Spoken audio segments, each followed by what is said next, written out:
Hello बेटा, आज पढ़ेंगे सामान्य वर्तमान काल। सामान्य वर्तमान काल का मतलब है क्रिया का वह रूप जिससे कार्य वर्तमान समय में कार्य के सामान्य तौर पर पूरा होने का बोध होता है और इसकी पहचान होती है। उसके अंत में है ता,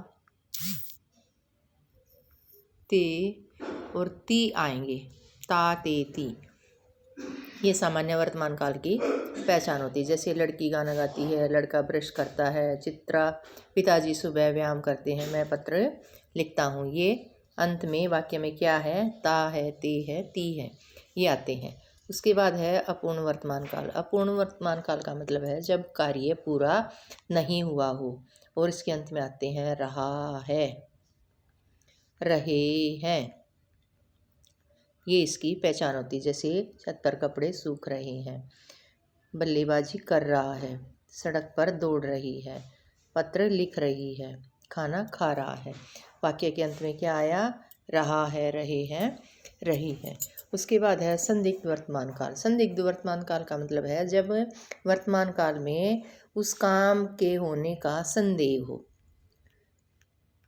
संदेह, जैसे, और इसके अंत में आएंगे सो रहा होगा। जैसे भैया अभी सो रहा होगा, होगा और रहा होगा। पढ़ता होगा, वह पुस्तक पढ़ता होगा, भाई वह पुस्तक पढ़ता होगा।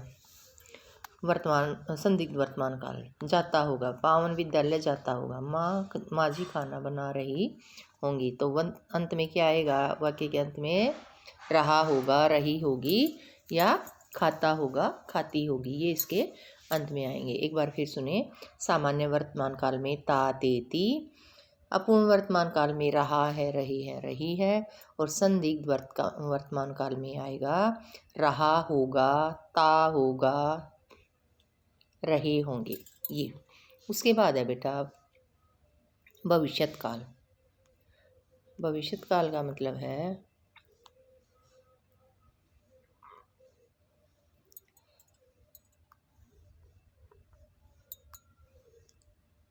भविष्यत काल का है शब्द के जिस रूप से कार्य के भविष्य में होने का बोध हो, यानी ये काम भविष्य में होगा भाई। जैसे माताजी खाना बनाएंगी, हम सभी दिल्ली जाएंगे, कुछ देर में रेलगाड़ी चली जाएगी, मैं डॉक्टर बनूंगा। अंत में क्या आया बेटा? गा, गे, गी, ये इसके अंत में आई है। तो इसकी पहचान क्या होगी कि अंत में गा, गे, गी आएगा। आगे है, इसके भी 3 भेद होते हैं बेटा। जैसे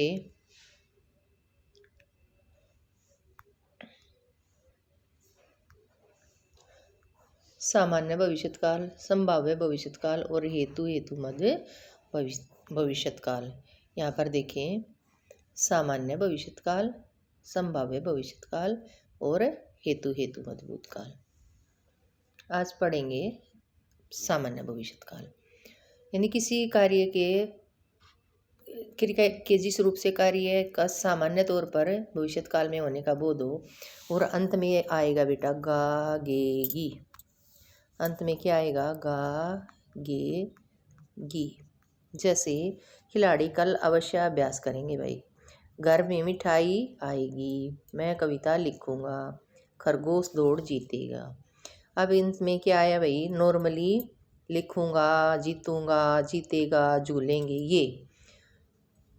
तो गा, गे, गी आई इसके अंत में। उसके बाद है संभाव्य। संभाव्य का मतलब होता है भाई संभावना व्यक्त करना, संभावना। और संभावना किससे करेंगे हम? शायद से करेंगे, शायद ये काम हो जाए, शायद वो आए, ठीक है। जैसे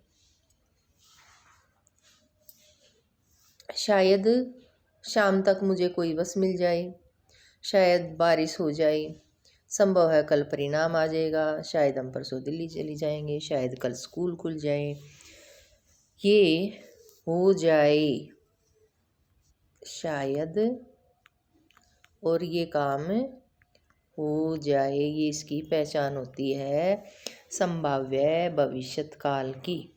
यानी संभावना व्यक्त होगी, शायद आएगा, संभवतः आएगा। उसके बाद है हेतु हेतु मद भविष्यत काल। हेतु हेतु मद भविष्यत काल में जैसे हेतु हेतु मद भूतकाल था, वैसे ही इसमें भी दो क्रिया होंगी भाई। जैसे यदि निखिल बुलाएगा तो मैं जाऊंगा, दो वाक्य हो गए, एक ये और एक ये, और दोनों एक दूसरे पर डिपेंड करते हैं। यदि ये काम होगा तो वो काम होगा, एक काम होगा तो दूसरा होगा। ये हेतु हेतु मद भविष्यत काल की पहचान है। अगर आपकी बुक में नहीं लिखा हुआ है 8th क्लास तो इसमें लिख लेना। यदि तुम पढ़ोगे तो मैं सुनूंगा, ये इसकी हेतु हेतु मद भविष्यत काल की पहचान होती है। ऊपर दिए गए वाक्यों में जाऊंगा,